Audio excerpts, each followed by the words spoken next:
এইরকম status video তৈরি করতে পারবেন। গান থাকবে, প্রিয় মানুষের ছবিটা থাকবে, অথবা আপনার ছবিটা থাকবে। এই ধরনের স্ট্যাটাস ভিডিও তৈরি করতে গেলে আগে হাত ব্যথা হয়ে যাইতো।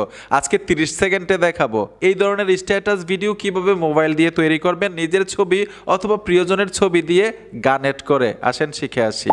ছবি দিয়ে স্ট্যাটাস ভিডিও তৈরি করার জন্য গুগল প্লে স্টোরে চলে আসবেন, সার্চ বক্সে লিখতে হবে BIDU, লিখে দেওয়ার সাথে সাথে কাঙ্ক্ষিত অ্যাপ্লিকেশনটা চলে আসবে। লোগোটা দেখে এখান থেকে ইনস্টল করবেন। আমি ইনস্টল করে রেখেছি, ওপেন করে দিবেন, পারমিশন চাইলে অ্যালাউ করে দিবেন। উপরে কিন্তু অনেকগুলো ক্যাটাগরি আছে, কোন ক্যাটাগরির স্ট্যাটাস ভিডিও তৈরি করবেন।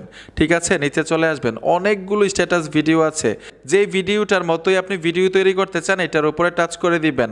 ট্যাপ দেওয়ার সাথে সাথেই এইখানে দেখুন ক্রিয়েট লেখা আছে, মিউজিক আছে, কিন্তু আমি সাউন্ড কমিয়ে রেখেছি, মানে একটা গান বাজতেছে। ক্রিয়েটের উপরে ট্যাপ দিবেন, যদি অ্যাড আসে আপনারা ক্লোজ করতে হবে। আপনার গ্যালারিটা শো করবে, যেই ছবিটা দিয়ে আপনি এই ধরনের স্ট্যাটাস ভিডিও তৈরি করবেন ছবিটা সিলেক্ট করে দিবেন। ক্রপ করতে পারেন, আমি ক্রপ করব না, টিক মারে চলে আসবো, নেক্সটে টাচ করবেন। এই যে দেখুন অলরেডি কিন্তু ভিডিও তৈরি হয়ে গেল। এখন করস আইকনটাতে টাচ করে ওয়াটারমার্ক রিমুভ করতে পারবেন, একটা বিজ্ঞাপন দেখতে হবে।